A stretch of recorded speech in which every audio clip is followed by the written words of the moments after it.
Your arteries can keep a secret from you for decades. A friend once told me about his dad. He passed a full cardiology checkup in January, and by July, he was recovering from a heart attack. Plaque can start building in your 20s. It can then stay invisible for decades before a routine checkup would catch it. None of this comes from a medical degree. It's about 2 years of testing these levers on myself. Anything involving a test or medication belongs in a conversation with your own doctor. Here's what's actually happening inside an artery wall, and which parts of that process you can genuinely influence. The image of a pipe slowly filling with grease pushes people toward the wrong fixes. That's not what's actually happening in there. Plaque grows inside the artery wall itself. It sits underneath the thin layer of cells that lines every blood vessel. The open channel where blood flows can stay wide open for years while that goes on. That inner lining does real work every second. The endothelium regulates what moves between the blood and the vessel wall. High blood pressure, chronic high blood sugar, diabetes, smoking, and disturbed flow can all impair that function over time. In susceptible regions, ApoB containing cholesterol particles then enter the wall and get trapped there. That also helps explain why plaque shows up in predictable spots. It clusters around branch points and curves, where flow along the vessel wall becomes disturbed. Straight segments see steadier, more orderly flow, so they tend to be less susceptible. They're not immune though, and plaque can still form there. Here's roughly how it goes. A cholesterol-carrying particle crosses into the artery wall and gets stuck there. Once it's trapped, it can clump together and oxidize. Those modified particles then intensify inflammatory signaling and foam cell formation. That's part of why the process snowballs instead of quietly resolving on its own. Your immune system sends white blood cells in to clean up the mess. Those cells swallow the cholesterol and swell into what researchers call foam cells. Repeat that enough times, and you get a fatty streak inside the wall. Those streaks can already appear by adolescence. Some of the foam cells eventually die, and they contribute to a lipid-rich core of cholesterol and cellular debris. Your body then builds a fibrous cap over the lesion to keep it contained. Calcium often shows up as plaque evolves, and its role is more nuanced than its scary number suggests. Dense, sheet-like calcium is often associated with more stable plaque. Tiny microcalcifications inside a fibrous cap can actually increase local stress. Stability really comes down to cap thickness, inflammation, core size, and mechanical force.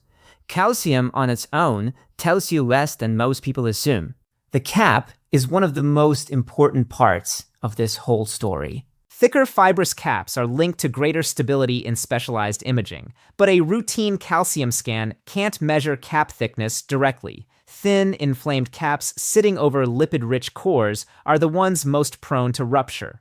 When a plaque like that ruptures or erodes, your blood reacts like it's found a wound. A clot can form rapidly and block the artery. That's how an acute heart attack actually happens. Sometimes it lands on a completely ordinary Tuesday morning while you're parking your car. The unsettling part is that the plaque behind that morning doesn't have to be large. It doesn't have to narrow the artery enough to slow blood down either. That's why it never had to warn anybody first. That silence has a mechanical explanation, and your arteries are annoyingly good at compensating. As plaque grows inside the wall, the vessel quietly widens outward to keep the opening roughly the same size. Cardiology calls that the Glagoff remodeling effect, so a vessel can carry a real amount of plaque inside its wall. The opening for blood flow can still measure completely normal. That remodeling can hide a serious amount of disease. A standard treadmill stress test looks for evidence of reduced blood flow. It doesn't image the plaque itself, so it can miss non-obstructive atherosclerosis and even some obstructive disease. That's also why a coronary calcium scan and a stress test can tell two different stories. A stress test checks blood flow under exertion, while a calcium scan looks directly at calcified plaque inside the wall. Someone can show plaque on one test and still move blood normally on the other. Biology hides this one, and then we finish the job ourselves. I ignored this exact topic for years, and my reasoning was almost embarrassingly simple. Nothing hurt, and my training numbers looked good. Heart disease felt like something that belonged to a generation older than mine. I also had a vague plan to deal with it later, whenever later showed up. That habit costs you the only real advantage this disease hands out.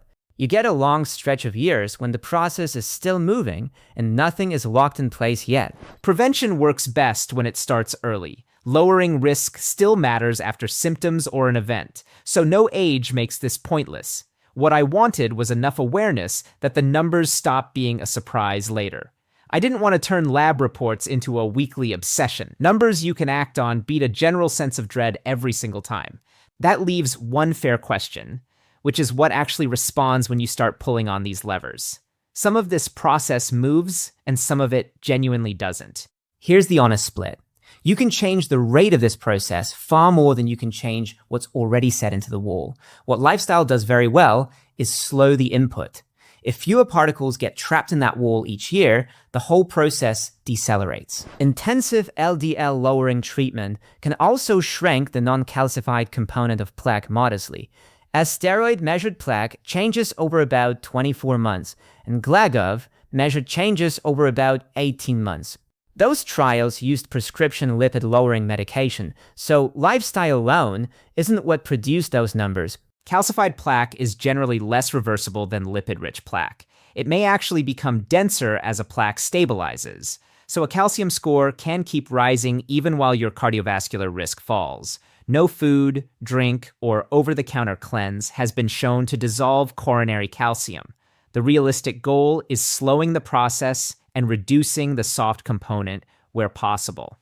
That makes existing plaque less likely to cause trouble. Slowing something down makes a terrible sales pitch, which is exactly why an entire industry sells removal instead. Supplements marketed as artery cleansers just wrap that promise in better packaging. Some combine garlic extract, vitamin K, and assorted plant compounds. A few of those ingredients may modestly change blood pressure or blood lipids. But robust outcome trials haven't shown that these products remove coronary plaque or prevent heart attacks. Apple cider vinegar has some modest data around fasting glucose and HbA1c. Though the studies are small and inconsistent, it hasn't been shown to regress arterial plaque. The shots still taste like punishment for no measurable benefit. Chelation therapy is the one I get asked about most often. A large randomized trial called TACT found a modest benefit back in 2013. That result came from a broad composite endpoint driven largely by fewer repeat procedures, and even that revascularization difference missed statistical significance on its own. A follow-up trial called TACT2 was presented in 2024 and published that September in JAMA. It tested chelation again in diabetic patients after a heart attack.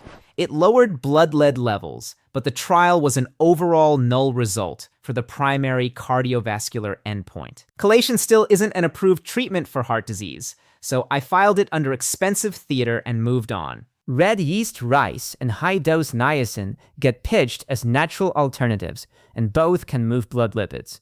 Some red yeast rice products contain monacolin K, which is chemically identical to a prescription statin. Dose and purity vary wildly between brands, and the FDA actually treats products with meaningful monacolin K as unapproved drugs. High-dose niacin changes lipid numbers too, but it has an added cardiovascular benefit when layered onto modern statin therapy. Both can cause real side effects and interact with medications. If you're tempted by either one, loop in a doctor before you start. None of those bottles take anything out of an artery wall, so what's left is the unglamorous stuff. Food is where most people start arguing. People love arguing about butter versus seed oil, like the debate settles everything on its own, and the honest answer is boring. Your overall eating pattern matters, and specific substitutions matter too. Replacing saturated fat with unsaturated fats can lower LDL, but no single swap substitutes for the rest of the diet. Mediterranean-style eating built around vegetables, legumes, whole grains, nuts, fish, and olive oil is associated with lower cardiovascular risk. Randomized outcome data backs that pattern in selected high-risk adults. One controlled feeding trial found that an ultra-processed diet led people to eat more calories and gain weight. That doesn't mean every product in that category behaves identically. When unsaturated vegetable oils replace saturated fats, The prevailing evidence and major cardiovascular guidelines point toward lower LDL and neutral to beneficial outcomes. A few reanalyses of older trials have raised methodological questions. They don't turn the current clinical consensus into a 50-50 debate. Fish oil belongs in this same pile because it's the bottle people reach for right after those two. It looked promising in early studies, and the large trials afterward mostly failed to back that up. One prescription-strength version called icosapent ethyl did show a real benefit in a major trial, though that trial used mineral oil as the placebo, and some researchers think that choice may have inflated the apparent benefit. That one comes from a doctor with a prescription, and you won't find it on a shelf next to the fish oil. I still eat fatty fish most weeks because it fits the dietary pattern the evidence actually supports. That's a different claim from saying fish beats every prescription omega-3 formulation. I changed my diet gradually because an overnight overhaul rarely survives a busy week. The one swap that actually stuck was trading fried snacks for nuts and olive oil at home. That single change probably did more than any argument about a single egg yolk ever could. Food decides how much of this stuff arrives at the artery wall in the first place. The next lever changes how well that wall handles what does arrive. I use Zone 2 as shorthand for easy to moderate conversational work where I can still hold a full sentence. The talk test is a practical guide rather than a precise metabolic measurement, since definitions vary. I do roughly 3 hours a week, mostly on an incline treadmill or a bike. I care about easy aerobic work because it improves vascular function and how well your mitochondria handle fuel. Hard intervals can produce larger gains in some protocols depending on total workload and training status. Those adaptations improve cardiovascular risk factors and may reduce some of the conditions that promote atherosclerosis. Easy cardio also pulls blood pressure down, which reduces mechanical stress on the vessel wall. My honest experience is that the first 3 weeks felt pointless. It felt slow and boring, and my ego hated holding that pace in public. So I started wearing a chest strap monitor, because during exercise, it seemed more reliable for me than my wrist tracker. That habit fixed more of my pacing than any app ever did. Once I trusted the number, I noticed I'd been running my easy days too hard for months. Slowing down further felt almost insulting at first, and then it actually started working. My resting heart rate dropped a noticeable amount over about 2 months, and that was the first number that made this feel real to me. I also added one harder session each week for VO2 max, because higher cardiorespiratory fitness tracks strongly with lower long-term mortality risk. One interval session is the minimum I currently keep, and I'm not calling it a universal prescription. I now check my VO2 max estimate every few months to see whether the harder sessions are doing anything.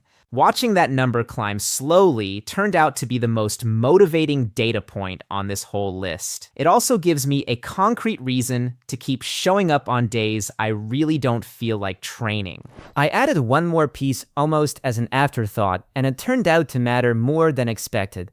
Resistance training twice a week can improve glucose control and insulin sensitivity, which helps several cardiovascular risk factors.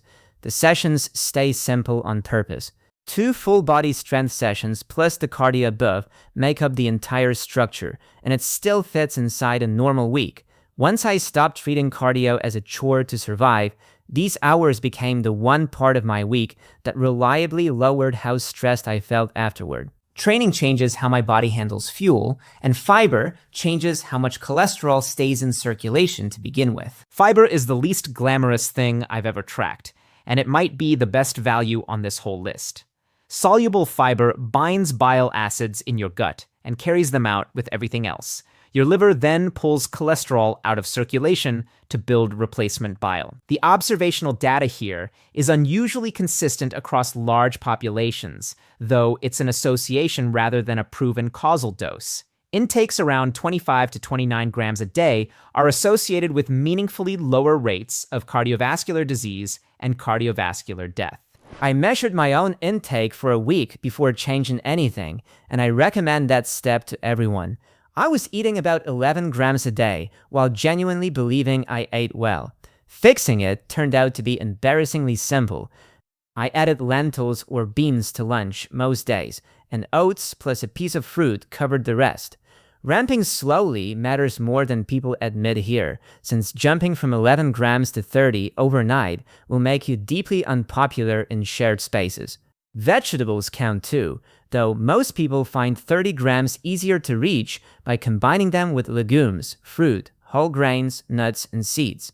The trick that actually worked for me was cooking a big batch of lentils on Sunday and reusing it all week. Everything so far has been about adding something in, and these two are about taking damage out. Smoking deserves exactly one sentence here because it damages vascular function directly. Quitting is one of the most powerful cardiovascular changes a smoker can make. Alcohol is messier, and the science here keeps shifting under us. For years, people repeated that one daily drink protected your heart, and newer, larger studies have mostly walked that claim back.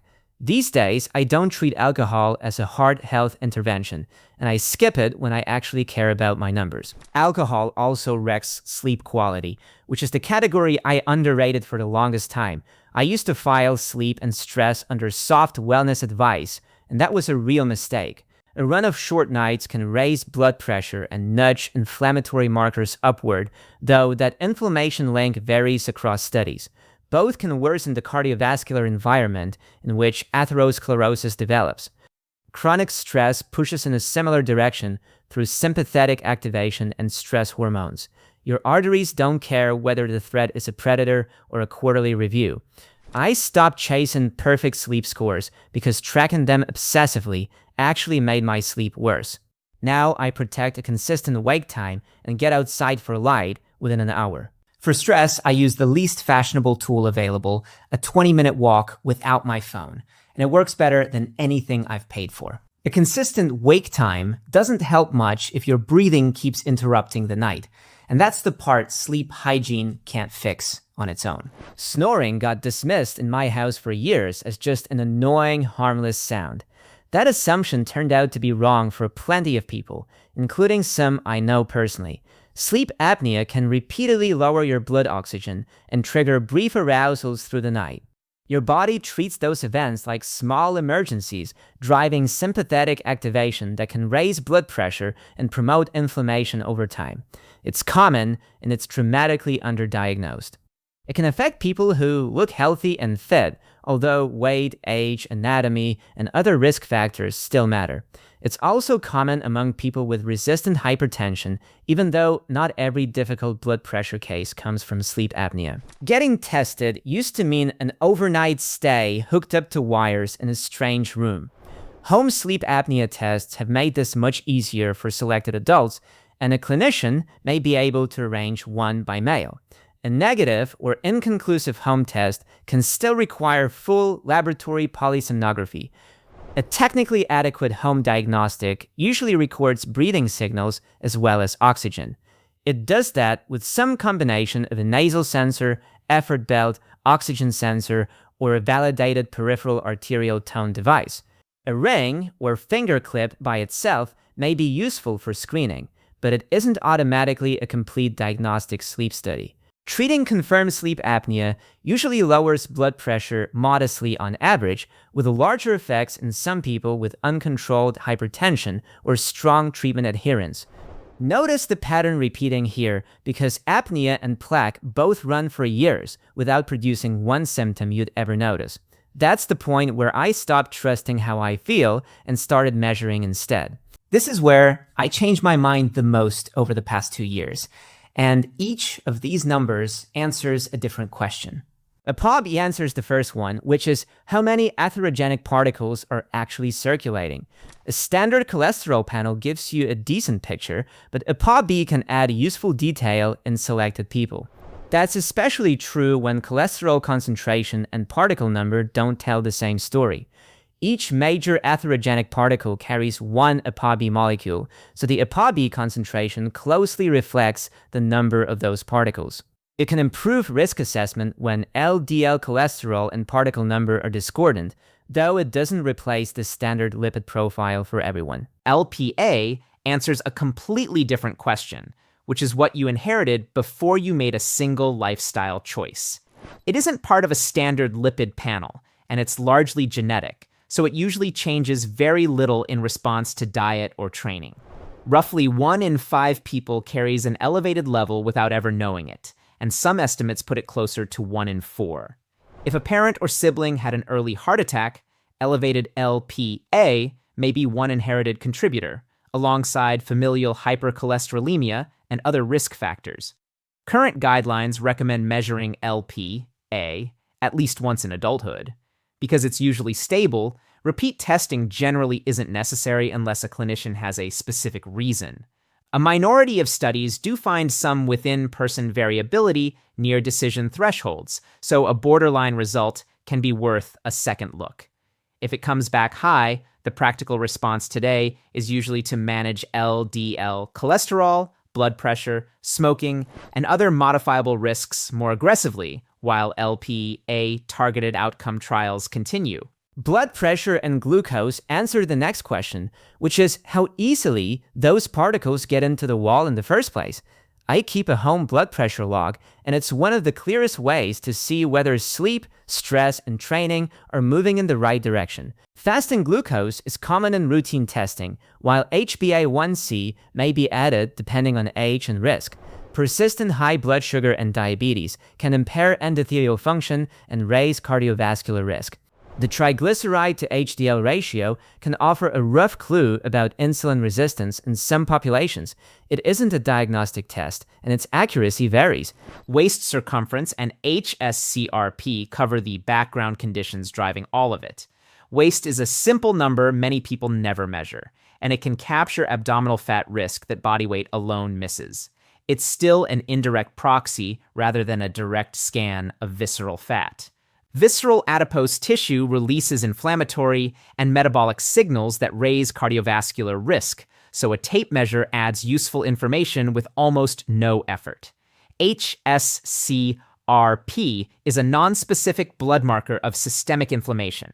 A high number alone doesn't diagnose heart disease, and it can rise because of infection, injury, or inflammatory illness. It can still add context when someone reads it alongside the rest of the risk picture. A calcium scan answers the last question, which is whether any of this has already been built into the wall.